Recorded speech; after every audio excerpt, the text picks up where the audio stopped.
Hello மக்களே! எல்லாரும் எப்படி இருக்கீங்க? தமிழ்நாடு அரசு இப்ப ரீசென்ட்டா ரொம்பவே எதிர்பார்ப்போட அறிமுகப்படுத்தின தமிழ்நாடு உறுதியளிக்கப்பட்ட ஓய்வூதிய திட்டம். இப்ப இது விஷயமா சென்னை உயர்நீதிமன்றத்தில ஒரு கேஸ் ஃபைல் பண்ணியிருக்காங்க. இதனால இப்ப சென்னை உயர்நீதிமன்றம் வரைக்கும் போயிருக்கு. இதில என்ன பிரச்சனை இருக்கு? கோர்ட் என்ன உத்தரவு போட்டிருக்காங்க?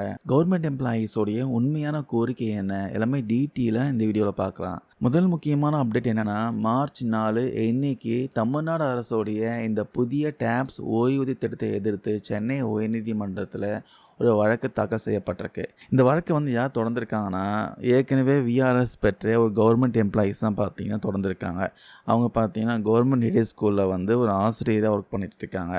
எதுக்காக அவங்க வழக்கு தொடர்ந்திருக்காங்க பார்த்தீங்கன்னா, அரசு அறிவித்தபடி இந்த டாப்ஸ் திட்டம் பார்த்தீங்கன்னா 2026 ஜனவரி மாதத்துலேருந்து தான் பார்த்தீங்கன்னா அமலுக்கு வருது.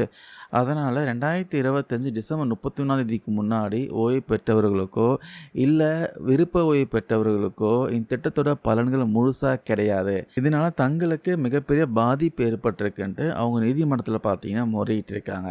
இந்த வழக்கை விசாரித்த சென்னை உயர்நீதிமன்ற நீதிபதி என்ன சொல்லியிருக்காங்கன்னா, இந்த திட்டம் விஷயமா இதனால் பாதிக்கப்படும் முந்தைய ஓய்வூதியதாரர்கள் விஷயமாகவும் 3 வாரத்துக்குள்ள தமிழ்நாடு அரசு விரிவான பதில் அளிக்க வேண்டும்ன்ட்டு அப்படின்னு ஒரு அதிரடியான உத்தரவை பிறப்பிச்சிருக்காங்க.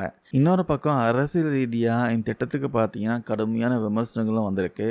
நம்ம எடப்பாடி பழனிசாமி அவர்கள் என்ன சொல்கிறாருன்னா, அரசு ஊழியர்கள் கேட்ட இந்த ஓல்டு பென்ஷன் ஸ்கீம் அமல்படுத்தாமல் அதே ஓல்டு பென்ஷன் ஸ்கீமை வேற ஒரு புதிய பெயரில் ஏற்கனவே மத்திய அரசு கொண்டு வந்திருக்க அந்த யூனிஃபைடு பென்ஷன் ஸ்கீமோட பெயரை மட்டும் மாற்றி இவங்க அப்படியே கொண்டு வந்திருக்காங்கன்னு குற்றச்சாட்டு வைக்கிறாரு. அதே போல் அரசு ஊழியர் சங்கங்களாகட்டும் ஆசிரியர்களாகட்டும் எங்களுக்கு இந்த டாப்ஸ் எல்லாம் வேணாம், எங்களோட நீண்டகால ஒற்றை கோரிக்கையான இந்த ஓல்டு பென்ஷன் ஸ்கீம் தான் அரசு உடனே அமல்படுத்தணும் அப்படின்னு தொடர்ந்து போராட்டங்களையும் எதிர்ப்பையும் பதிவு பண்ணிட்டு வராங்க.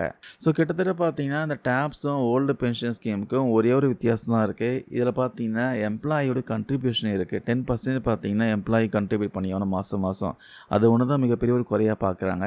டாப்ஸில் பார்த்தீங்கன்னா கடைசியான சம்பளத்தில் 50% தொகையாக ஓய்வூதியமாக கிடைக்கும். அப்புறம் டிஎன்எஸ் அலவன்ஸும் ஃபேமிலி பென்ஷன் எல்லாமே இருக்குது. கிராஜுவேட்டும் இருக்குன்னு சொல்லியாச்சு.